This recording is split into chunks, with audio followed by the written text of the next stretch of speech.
So thank you for doing this. It's really helpful for you to give us some time, because we're this year celebrating 35 years of the foundation and its work with thousands of charities across England and Wales, and in fact all 4 foundations that work in Northern Ireland, the Channel Islands, Scotland and England and Wales. And we're celebrating our birthday, if you like, our 35th birthday in December. And it's really kind of you to offer to speak to us, because we were keen to particularly thank people who supported the foundation for the work they've done, and especially people who work in the bank, because the bank have supported the work of the foundation over that 35 years. And when we looked in the archive, we realized that one of the first grants we gave a year after you launched Childline, through That's Life, was the grant to Childline. So it's fantastic that we were part of your early history. And I think I've got some interesting questions from trustees and from staff that I'd be keen to ask you. But maybe you could kick off just by talking about some of the early history of Childline, what it was that made you set it up, and actually what's remarkable about your personal commitment. Unlike many celebrities who come and go, you stuck with it through decades, and that's a real tribute to you. And it's quite unusual, because usually celebrities move from one charity to another. You stuck with it, and indeed now set up Childline. And now I gather, reading on Wikipedia, there are 150 Childlines around the world. So what a remarkable thing for you to do. So how did it all begin? Tell us how it all began.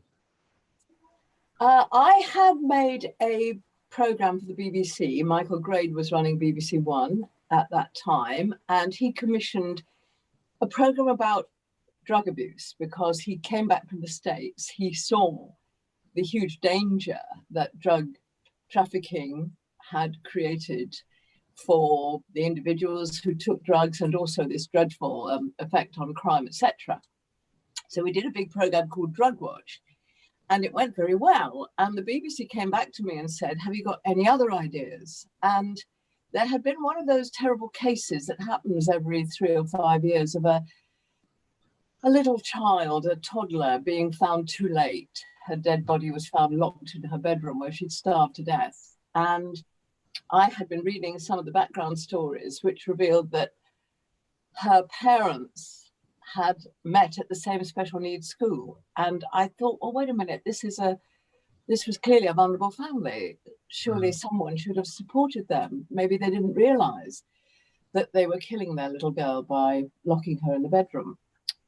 So I said to Michael Grade, how about doing a child watch, like Drug Watch, but this time looking at ways of preventing awful things happening to children? And he agreed.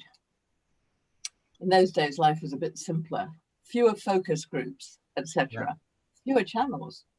So we based the program on a survey we did of the That's Life viewers. Now, That's Life, I'm sure you're all way too young to remember, was a very peculiar program indeed. It was a consumer program that also dealt in all kinds of social issues, life and death issues.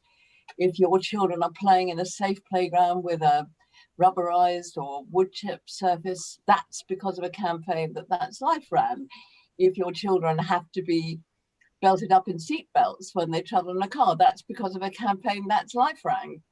But it also featured memorably a dog that said sausages, among other peculiarities which reflect our wonderful eccentric nation. And the viewers of That's Life, in their thousands, took part in a survey asking them if they had experienced any kind of abuse or neglect when they were children. And there were some extraordinary and very worrying findings when you looked at their thousands of responses.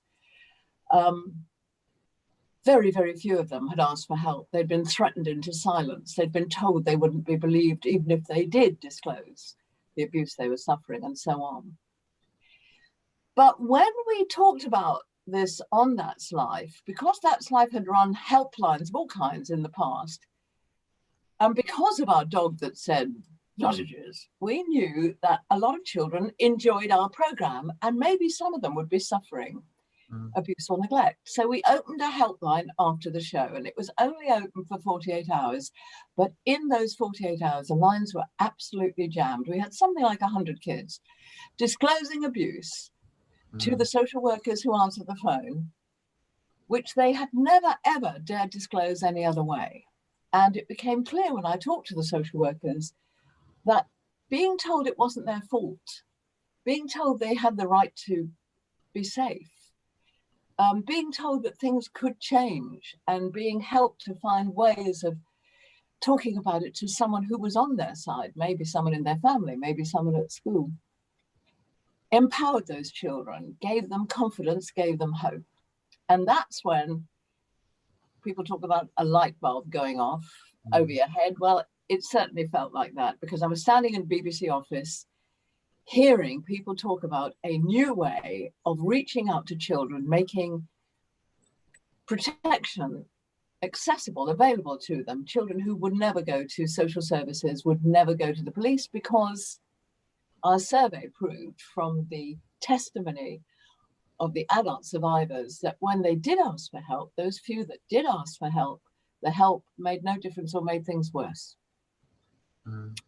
Now, what we know about offering these children a helpline is that if you work at their pace, if you don't take the control away from them, if you listen to them, if they tell you that this will work or that won't work, you can actually help those children much more effectively. And now, 33 years later, nearly 34 years later, October the 30th, 1986, I remember it well.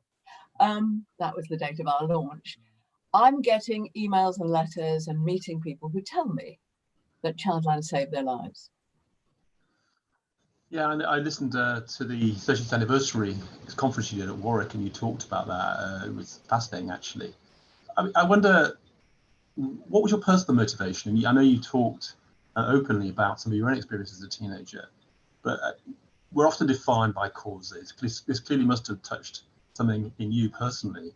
What was your personal motivation beyond, obviously, That's Life, which I do remember as a child, actually. I was one of those children watching That's Life. So, but what was your personal motivation that drove you to it as a cause? I was very lucky because I grew up in an extended family where children were absolutely the center of the family. It's quite interesting. If you look at the Jewish Feast of Passover, which, like many Jewish festivals, happens around a family table, the biggest role is given to the youngest child present, who asks all the questions which provoke the service that goes on around the table.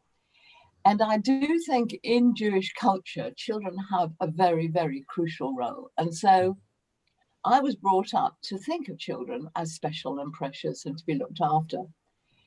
And when I became aware of these terrible cases where children were made to suffer, at first I couldn't read the story. The reason I read about the event that I described to you of the toddler who died was because I forced myself to, because I said to myself, as a journalist, you must not have areas which are too painful for you to understand and look into. So I think it was the contrast between the kind of upbringing I'd had and the terrible suffering of some children in society, in the world, that made me feel if there is a way of protecting children from avoidable pain.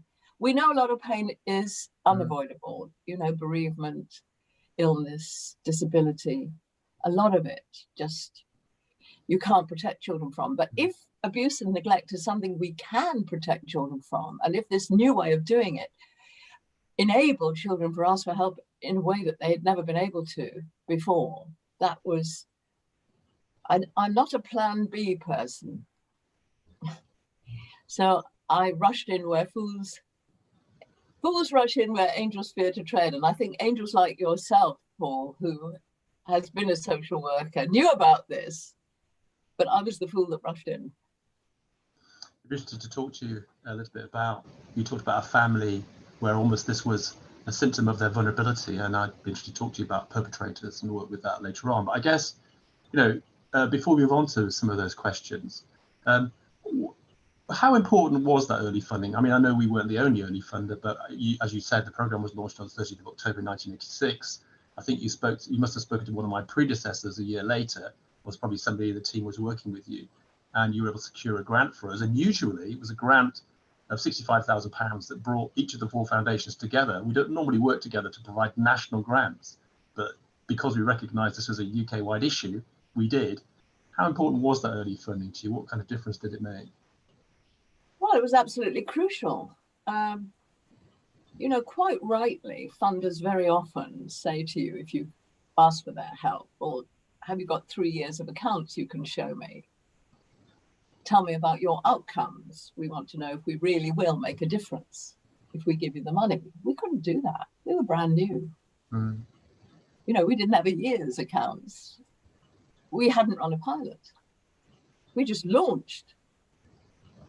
I did tell you fools rush in. We just launched on television. And on our first night, that 30th October, 1986, we had 50,000 attempted calls that first night. And the demand stayed that high for about 6 weeks.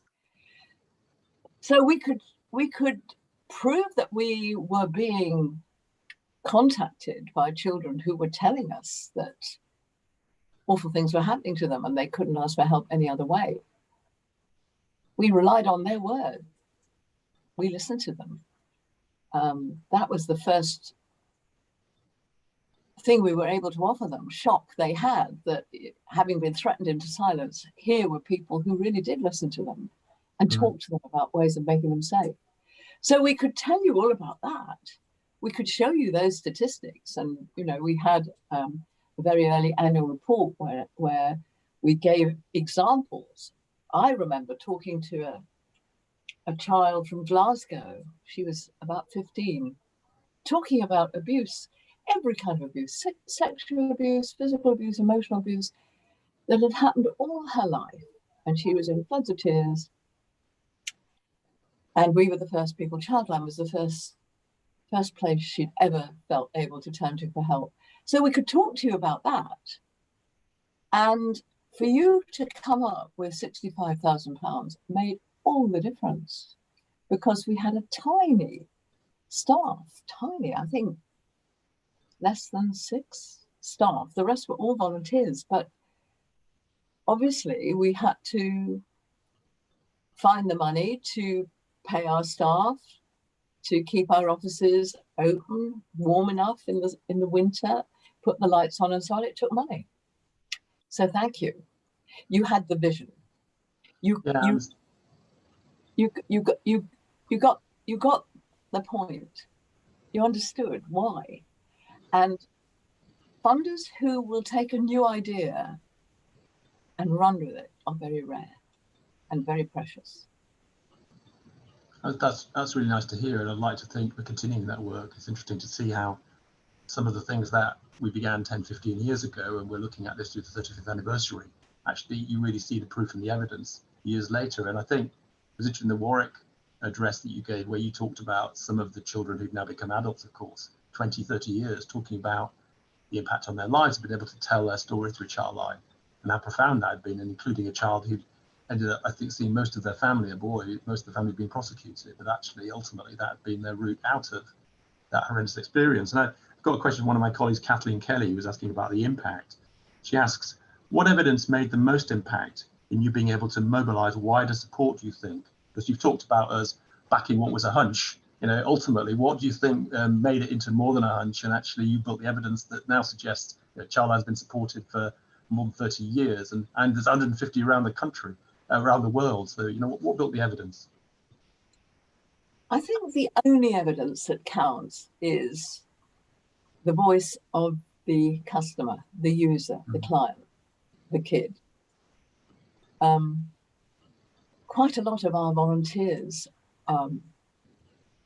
have contacted Childline themselves as children and understand personally the huge difference it's made. I wrote a book called Running Out of Tears, which contained the stories of young adults who talked about the reason they had used Childline when they were children. Because I wanted to know, did it really have an impact on them? How is it that talking to a stranger you never meet can make a difference to you? And they said, when you've been wrestling, maybe for years, with a problem you think has no solution. You can't think a way of stopping what is happening to you, and you contact someone who says, A, this is not your fault, and it is an instinct in children. If every other child is loved and looked after and safe, and you are suffering, it must be something you're doing wrong. So we say, you're extremely brave to get in touch with Childline. You know what is happening to you is not your fault. We are not going to do anything that might make things worse. Don't worry about that. But let's talk together about ways that you think might make you safe, because you deserve to be safe. And those messages of this is not your fault, it can change.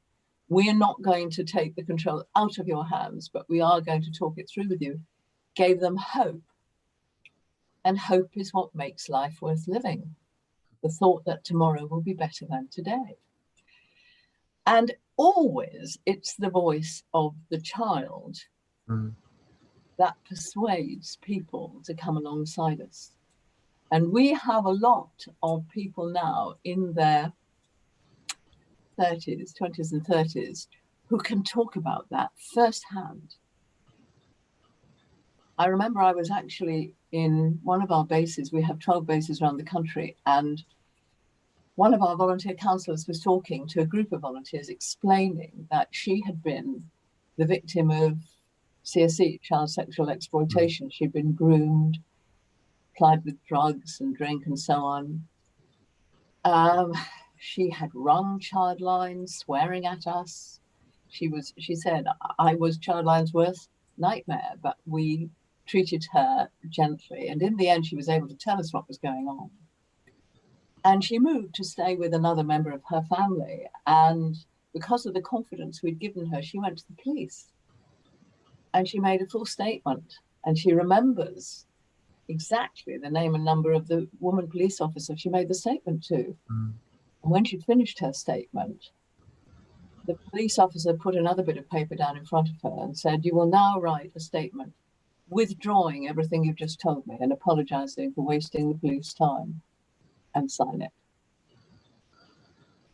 And she said that was the most traumatic experience. But alongside it, there was the constant dialogue she was having with Childline, who was saying, yes, we know this is happening to you.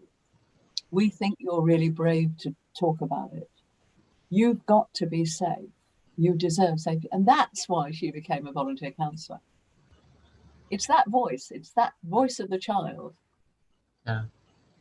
I mean, it's a tragic story, though, because it tells also a story. I was interested to talk about perpetrators in a moment, but the other end of that is how people are dealt with in the system when they report. And you told the story, not unusually, of a child reporting sexual abuse and not being believed by a family member, or in this case, a police officer. How much do you think Childline is trying to deal with some of the systems around child abuse that are also critical if we're going to support these children once they've reported abuse? I think things are improving, and we have to be careful, because I actually don't agree with the senior policeman who said our standpoint has to be to believe the person who reports abuse, because actually, I've always said, not all adults tell the truth. Not all children tell the truth. So what you have to do is you have to listen actively. You have to, Childline's fortunate because it's not in the position that the police are in of having to investigate and press charges. So we can take what the child tells us, but and work with the child to make the child's life better. And, you know, we do get prank phone calls. We do get people ringing up trying to order pizza, but quite often what they're doing is testing. Yeah.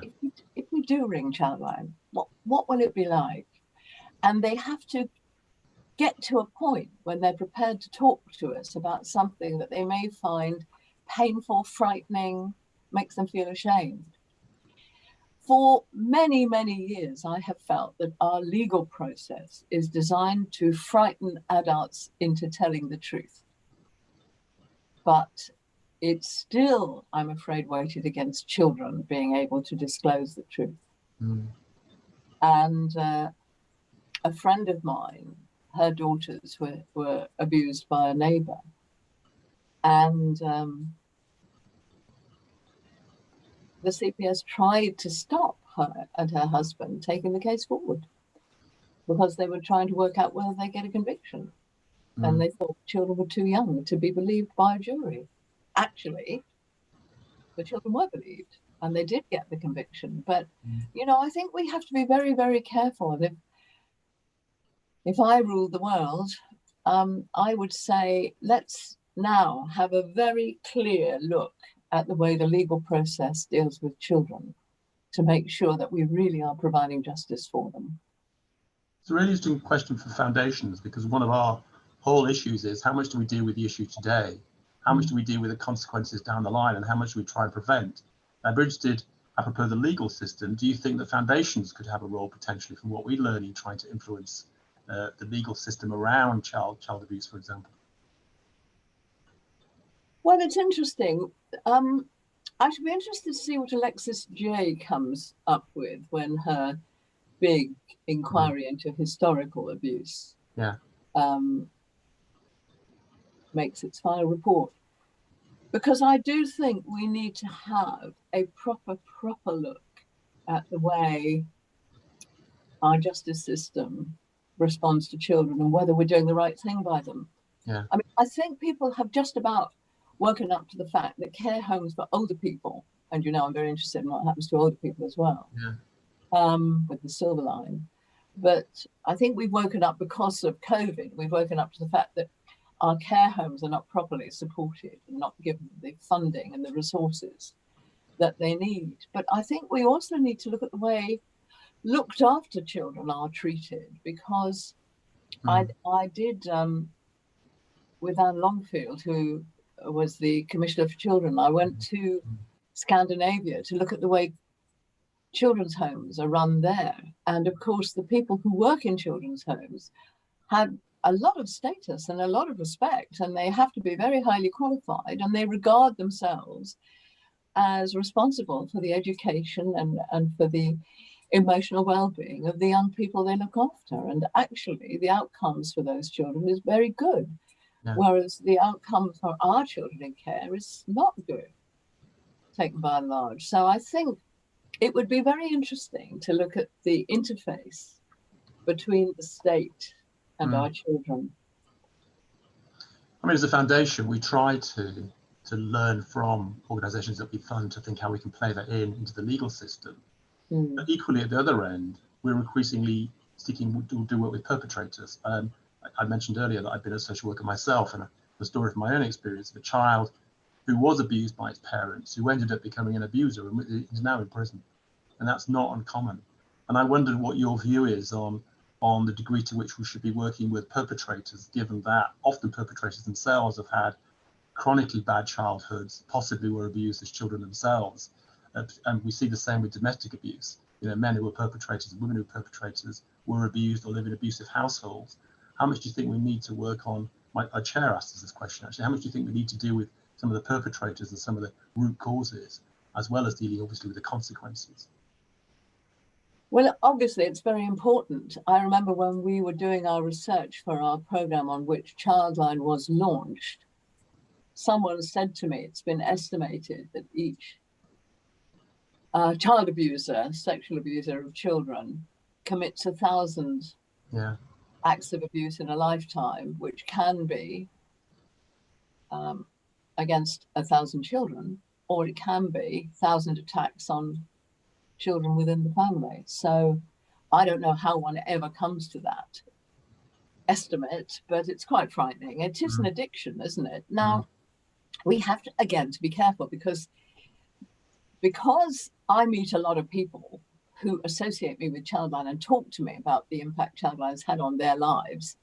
People who have never been anywhere near social services or the police, have never committed a crime of any kind. I see the other side of the coin. I see that if you do intervene effectively with young people to stop abuse and protect them from abuse, and they recognize it wasn't their fault, that it was the wrong thing to happen to them, they should have been kept safe, then they may well go on to become the people who protect and cherish the children Yeah. of tomorrow and would never hurt a child. So we have to be very careful that we're not saying to survivors of abuse, you're going to be as bad as the people who hurt you.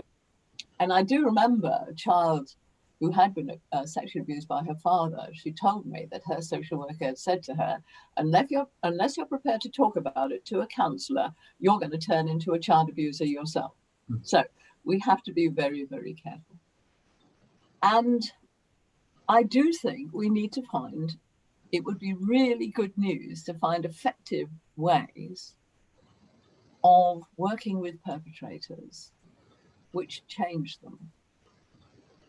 I don't know if we've got those effective ways. I don't know. That's my ignorance. You tell me.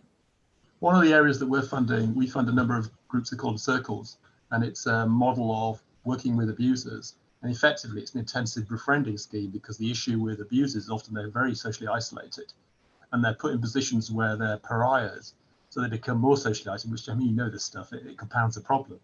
So circles are very contentious, but the evidence-based testing around it is quite good. I know the charity. I think it's remarkable, and I think that it's fantastic that you're funding them, because it's a very, very difficult thing to ask for money to help, because it could be seen as help, paedophiles and child abusers. And that I absolutely get, because it doesn't claim that they can change the addiction, because only the addict can do that. But it does say we're going to change the circumstances, which mean that it's easier for the addict to resist temptation. Absolutely, I get that. Hooray. That's good news. I don't know what you do about domestic violence. My daughter, who trained as a social worker, said that her biggest shock was how common domestic violence is. Yeah. Well, I mean, we're funding also a program we called it Transform, but we're working with a number of domestic abuse charities and indeed county councils and local councils to effectively put wraparound support around people who are abusers to reduce the incidence of abuse. And the evidence we have from that is good, to the extent the Home Office have started to back it. So one of the things we try to do is try to look at some of these root causes too, and see if we can secure then resources from others who have bigger pockets than us, like the Home Office, to achieve some sort of change in the system. So it's a tricky area, but it's nice to think that you would endorse work like Circles, because as you say, it is contentious and some funders would regard it as too difficult to fund. Going back to Childline, I'd be interested to get your reflections. Some of my trustees asked both about COVID and how you think that's affected, but perhaps before we talk about that, just to get your perspective on what's changed. I mean, you talk very powerfully about your conversations with BT, how important BT were to the setup. It was a telephone-based line. Now it's, I think, 70-80% online. So it's very different, the nature of the service. But I think also the nature of what you're dealing with has changed as well. I'd be interested to get your perception of, if you took a snapshot on where you were in 1986 and now, what's changed, what's different, and where do you think it's going to head? What would you be concerned about looking forwards? Yes. I think for the first 5 years, sexual abuse was the most common problem that children were ringing Childline about. As you rightly say, it was a telephone service. Children used to have to run to a phone box. Don't know if people remember phone boxes. And sometimes there'd be someone hammering on the door, thinking a child is wasting time, chatting on the phone. And it might be late at night. It might be in the depth of winter, snow on the ground. So it's much easier for children now because they can access us, as you say, online. So sometimes it's counselling online. Sometimes they send us emails. We've got a big message board in which children help each other, which is very effective. We've got a quite a detailed website for children who can't get through to us, because unfortunately we still can't keep up with the demand for the service, particularly during COVID. It's been very tough times for us. But now it's mental health issues that seem to dominate. We have many, many, many more suicidal young people getting in touch with us. And this, again, puts a strain on the service, because when do you send the police, send an ambulance? What if a child tells you that they're suicidal? Because if they're not actually imminently suicidal, and you do reach confidence, trace where they are and send an ambulance, next time, if they are serious, they may not ring you. So it's a tightrope we walk all the time, trying to find the best way, and also finding a way of de-escalating these feelings of hopelessness and despair. We have to ask ourselves, when they do international surveys of how happy our children are, we come off very badly compared with other European countries. We have to, I think, ask ourselves what it is about the way we have structured our society pre-COVID, which I think means that children don't have what I had, which was an extended family living near each other, putting children first. And now we're all so busy pre-COVID. We were so busy that had odd isolated lives. So they'd come home from school, you'd come home from work, pick up the takeaway, shove it on a tray, go up to the bedroom and spend the rest of the evening relating to a screen. I remember a police officer in Leeds saying to me, she was talking to some people who were funding our local base in Leeds. And she said, if a stranger rang your doorbell, you opened the front door, they walked straight in up the stairs into your daughter's bedroom and spent the night alone with her, you'd never let that happen. But that's what the internet does. So you think social media is a problem? I do think it's a problem. Absolutely. As a parent myself, with a 17-year-old daughter who's been through that, and how do you think parents should be dealing with this in terms of their own children? And because you're right, the extended family has changed, even when children are, they're not. I watch what that's like with my parents. My daughter hardly ever watches anything with us. No, strictly. I think it's one of the few programs that everybody puts together. Yeah. Well, I think you have to know what is going on in your children's lives, because the internet is a wonderful world to explore, and you can go anywhere, learn anything. But I found myself watching a late night program on one of the channels about pornography that says the average age of the child who watches pornography is 11. The child who watches pornography for the first time, 11. I don't think I'd ever heard of pornography at 11. I think the world has opened up in good ways, but also in bad ways. And I think we have to know what our children are looking at, and maybe being frightened by, maybe being confused by, maybe being harmed by. I mean, you mentioned COVID and how things have changed, and it's interesting, actually, arguably COVID has brought families together literally in lockdown. But I'd be interested to know on how you think what Childline has found COVID has done to your demand, what's changed, how things changed with COVID and with lockdown. Well, it's hit our capacity to meet the demand because a great many of our volunteer counsellors are 70 plus. Yeah.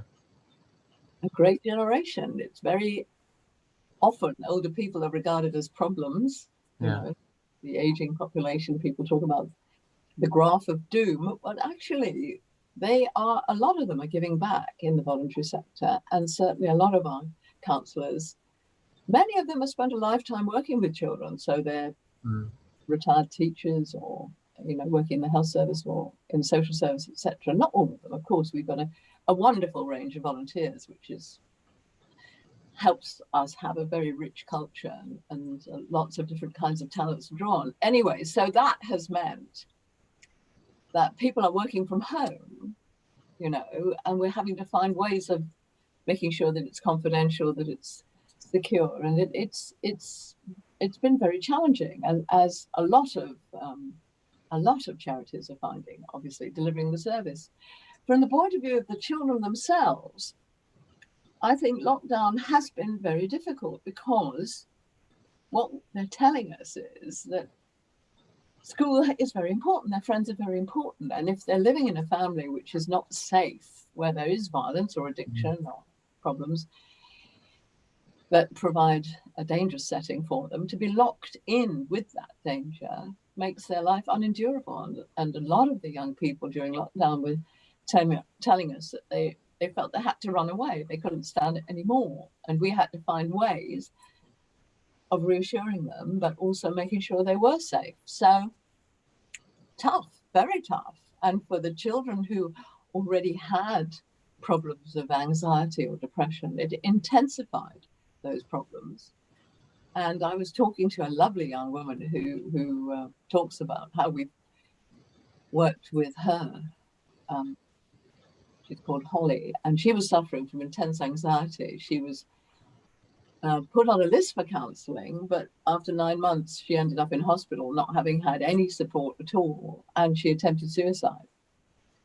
And from her point of view, she said the nurses were very cross with her because it meant a lot of paperwork for them. So they put her in isolation in a room where all she had was her phone, and she rang Childline, and she talked to us for about 40 minutes. And she said that's why she's alive. And she then spent a year not talking to anyone. Literally, she's had that disability, where children are mute, they won't talk to anybody. But she used to go down to a shed at the end of the garden and talk to us for a year. We were the only people she talked to. And I think we are finding that we're being used to support children. Children are using us when they need professional support, professional face-to-face support, but it's not available. Yeah. So that's another thing for you, for your foundation. You see, I've got a wonderful wish list for you. Having a look at children and mental health. Yeah. I mean, mental health has been a massive issue with lockdown and all of the issues that we work on. I'd be interested to know, one of my colleagues asked, actually, it's a good question. What do you think, so if we work with adults with mental health, people with alcohol and drug problems, people refugees, all of these are issues where COVID has compounded some of the isolation they already felt prior, and actually, as you say, has actually reduced the level of service often. What do you think might be, what might we learn from Childline that would help us in dealing with some of these adults in crisis, where the crisis has become even more acute during COVID? Oh. That is an extraordinarily valuable means of communication. The fact that you're not looking at each other is liberating. So I think that helplines, I was talking to somebody who, a terrible story of she almost died in hospital. Her husband did die. And she said that from COVID, and she said that talking to people about other kinds of death and bereavement didn't help her at all, because it was all so different for her, because she was completely alone and her husband was alone. You know, that's what COVID does. And she was talking about whether or not she could talk to other people who'd been through the same experience. So it made me feel that maybe the government should be setting for people who have felt the impact of COVID in their lives, so that they could support each other. Because I think for all the problems, particularly the mental health problems that we suffer. So I think what we need to do is help each other. And sometimes the best way to do that is make a phone call and say, how are you? It's interesting. I was going to ask you another question about trustees, about what you've learned from Childline, but I think one reflection on that would be that almost all the work that we do is predicated on that, a model of both professional support one-to-one either, but also peer support. And that peer support element that you just described is really critical, that ability to talk to somebody who's been through the same thing. And you began early on by talking about a volunteer who had been a service user of Childline, and how powerful that is, so-called lived experience, whatever term you might want to use. And it might be reassuring to you to know that actually one of the things that we've seen through COVID is charities that have never used online services using online incredibly creatively, using digital in a way they would never have conceived of 6 months ago, and improving access to vulnerable people. And it's been one of the most heartening things I've seen in the work. We thought that services would just close down. The opposite's happened. And actually, generally speaking, telephone, online has increased access for people who are vulnerable. We're still concerned about that balance of professional support with peer support. It's a good story. But let me ask you a question for one of my trustees, Darren, who the sort of thing I'm sure you're asked a lot. He said, if you could choose to do it over again, what one thing would you have done differently when setting up Childline?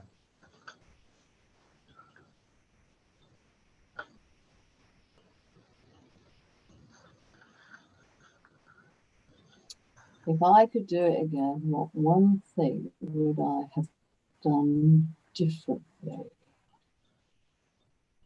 I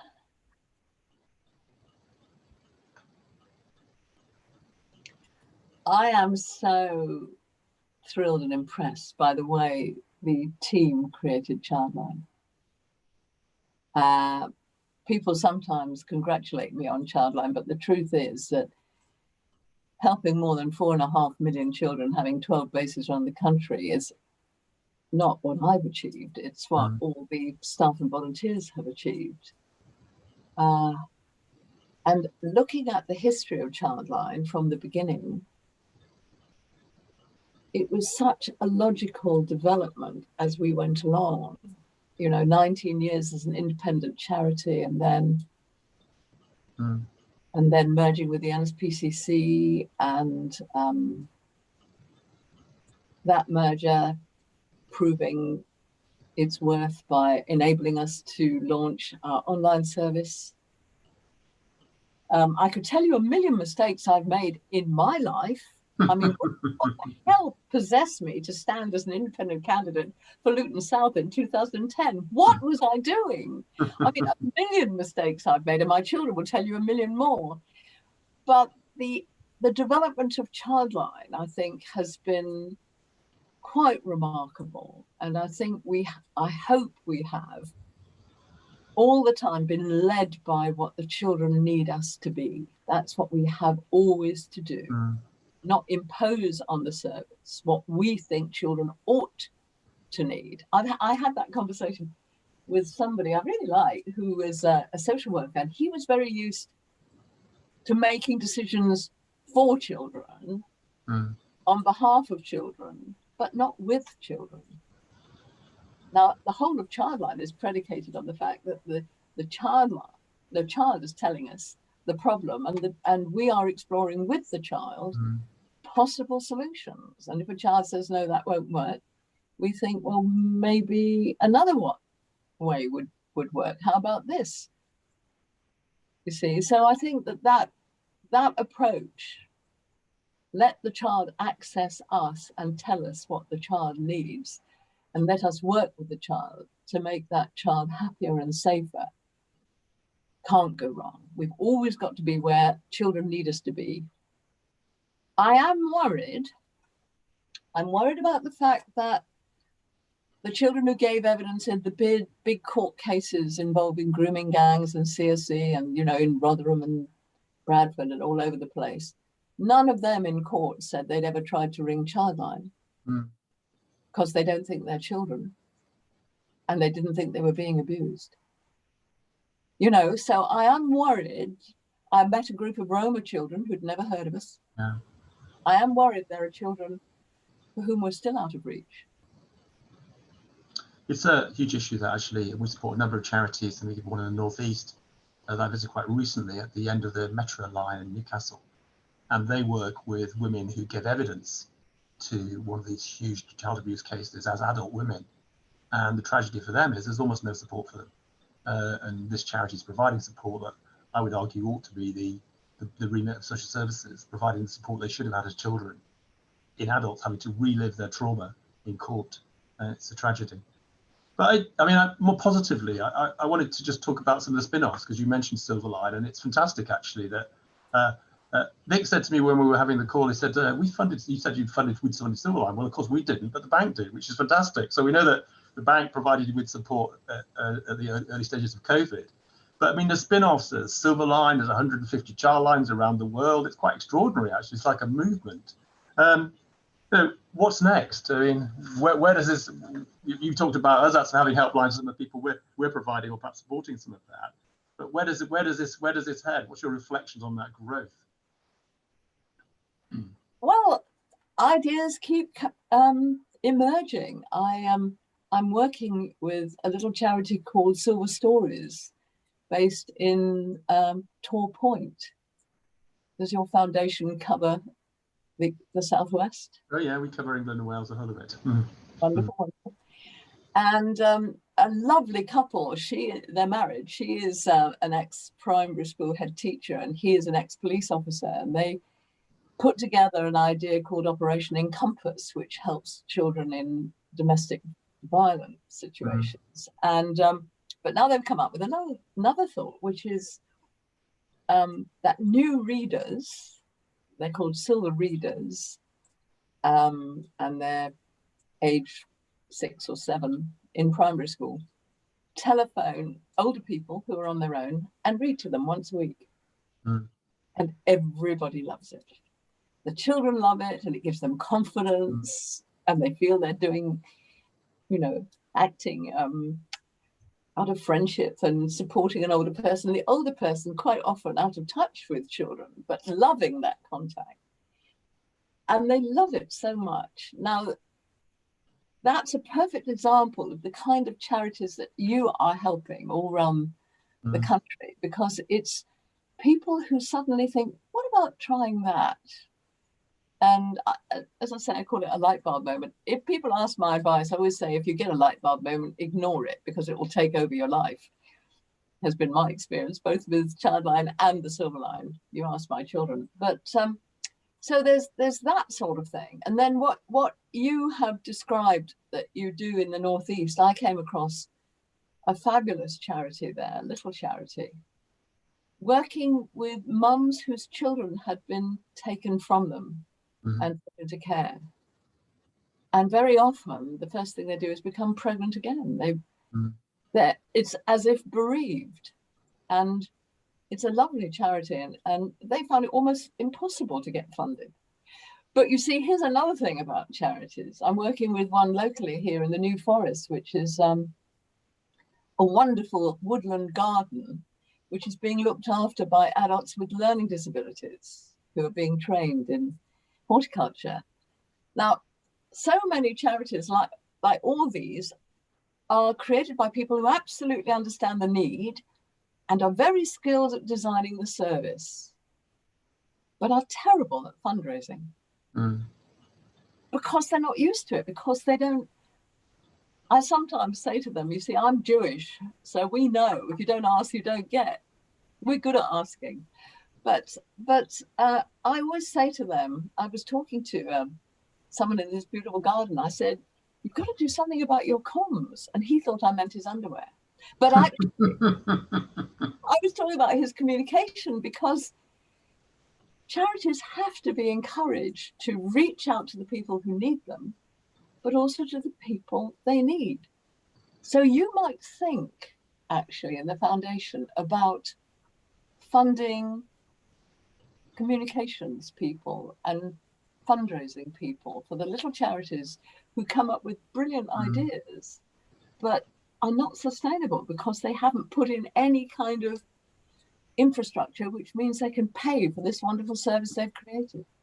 I mean, that's reassuring, because one of our models is that, I mean, to your point, we often find people who have moved from being a frontline worker where they were very effective, suddenly they're chief executive of a small charity, and actually they don't have any resources for any of that back office stuff. And we do a lot of organization development support, like comms, like influencing skills, like income generation skills, alongside unrestricted funding for the cause, because to your point, we think the person who knows best how to provide the service is the one who's delivering it, not us. So our money is unrestricted. And as part of that, interestingly, we do a lot of bringing in skills-based volunteers from the bank. So your story about volunteering, and we see exceptional how people, we talked about different people from different generations learning. We see how people from a different world, banking, who are quite senior managers often, will come in and work with the charity chief exec and it's beneficial for both sides. And it benefits the charity, it benefits the bank, and it costs us nothing except to make a match. It's a really powerful model. So, you know, it's nice to hear you endorse that approach in terms of supporting some of that work as well. And intergenerationally, I love this intergenerational stuff. I mean, part of our 35th anniversary, we're going to be talking about the work of home share, which again we pioneered, and that was a very novel idea, stolen from somewhere in Europe, where France actually, where they put a younger person who is usually a young public sector worker or somebody studying in a university into an older person's home who's isolated and lonely, not providing care, it's companionship. And the benefits of both sides, and some of the matches incredibly powerful. One of our early ones was an opera singer who was matched up with somebody who had been a music teacher in her working life. Very powerful, that intergenerational stuff that small charities can think about because they think laterally. Be interested to see how you're going to make that work with Silverline. Are you going to affect Silverline people with Childline people? It is interesting. My mum had someone who came and lived in her home. Yeah. It was absolutely brilliant, and gave her 10 hours a week in return for living rent-free, and the 10 hours could be used in any way. Yeah. And it was used, you know, to go out to lunch perhaps, or to keep her company. It was wonderful, and she remained beside her right until my mum died. It was a very important relationship. And the other thing that I think works very well and worked with the Silverline was when I went to Comic Relief and asked them for seed money at the beginning, because, as I say, it's so difficult when you don't have 3 years worth of accounts, etc., etc. And they said, get yourself evaluated. So we went to an academic who was working with the Centre for Social Justice, and she evaluated the service. And it really makes a difference, because it means that you can get an independent eye looking at what you're doing in the early stages, but it also becomes a fundraising document. So the reason we got a big lottery grant was because we could show them the evaluation. And I think that makes a huge difference. So if you could encourage new charities to do that, get themselves evaluated, I think they will find it, you know, it costs a bit of money, but it is an investment. And I've forgotten what your question was. That's what I was making a comment on home share, really, but it's interesting what you said, because again we try to do that, and we find a thirst in small charities to understand how they can measure impact for exactly the right reasons. I have found it really difficult to fundraise for older people. Really difficult. I mean, the thing about children is that, you know, it's not quite as high up on the list of favourite charities as cats and dogs and donkeys and lifeboats and things. But, you know, when I looked at Britain's most popular charities, there was nothing helping older people in the top 10 or the top 20 or the top 30 or the top 40. Age UK came in at number 46. And I think what COVID has demonstrated is that, and the way older people were decanted from hospitals into care homes, taking the infection with them in the early days of the pandemic, it was out of sight, out of mind, really. And the government only woke up to it when they realized that the national statistics were looking terrible because of the epidemic running through and killing people in care homes. Now we've got a situation where a lot of older people have got in touch with me because they desperately want to visit someone in their family who is in a care home, and they're not allowed to. So both sides are now suffering. The older person sometimes suffering from dementia of some kind and not able to understand why the family visits weren't happening.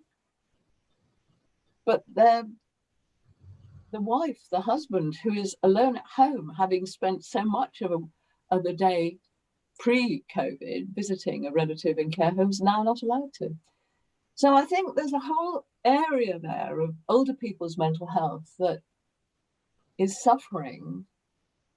Age UK have done a big survey about the impact of COVID on older people's anxiety, understandably.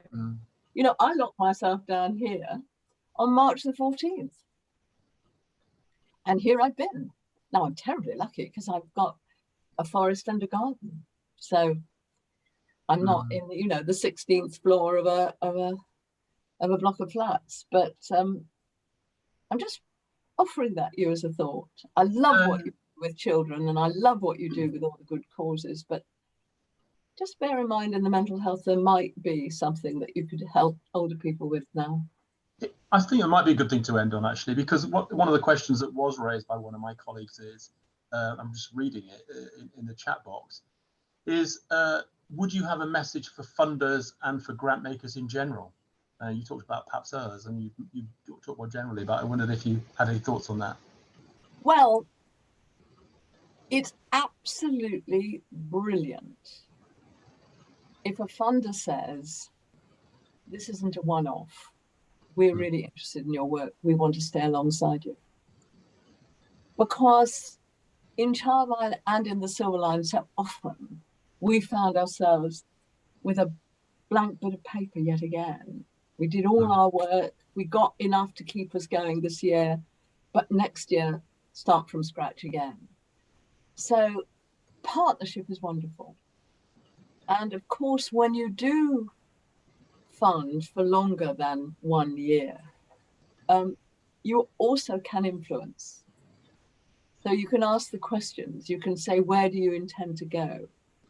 Now, sometimes that's awkward because it sometimes can lead a charity down a path which is not the one that they would choose. So your unrestricted funds are fantastic, because it's very awkward when a funder says, but I want a new initiative, I don't want to do any core funding. And that's really hard, because without core funding, you haven't got a core.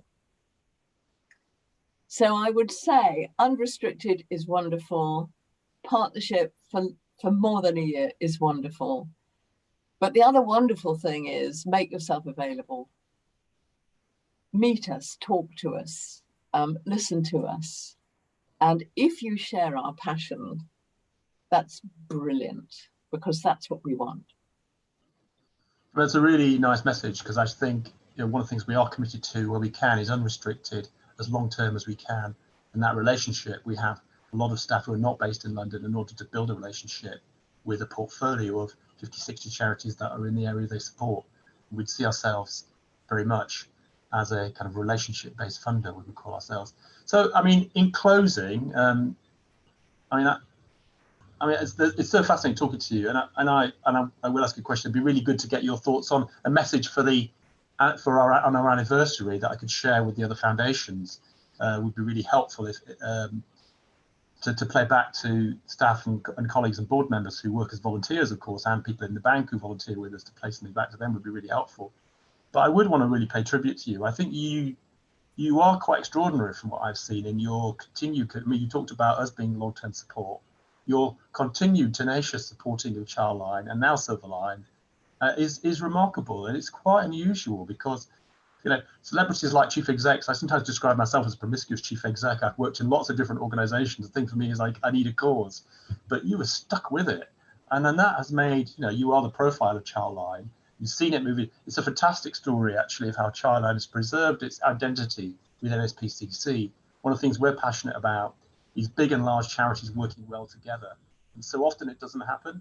And it's a model of actually how a small charity can not lose its identity and what its core work is, and yet can be massively strengthened by a relationship with a much larger organization. It's a wonderful story.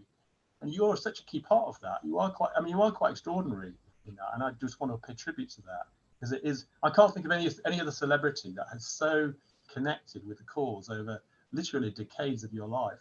Extraordinary.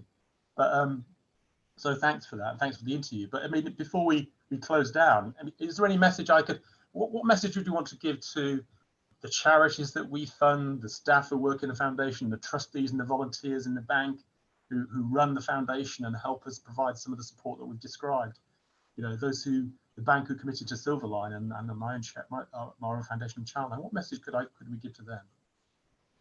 I think one of the most difficult things is for you to appreciate the difference you've made in people's lives.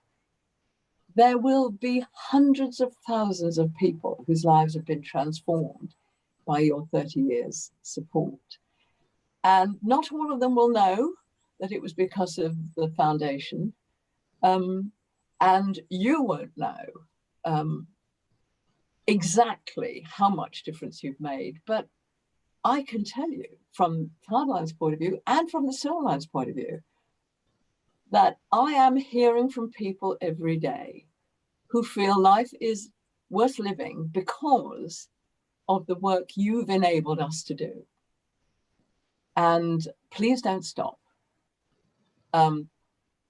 If they could fill this room and thank you, that's what I would like, because you need to hear the voices I hear, instead of which you've got a little old lady in a blue jumper doing her desperate best to make you feel as happy and as rewarded by the transformation you've brought about in vulnerable people's lives. So on their behalf, imagine they're all here.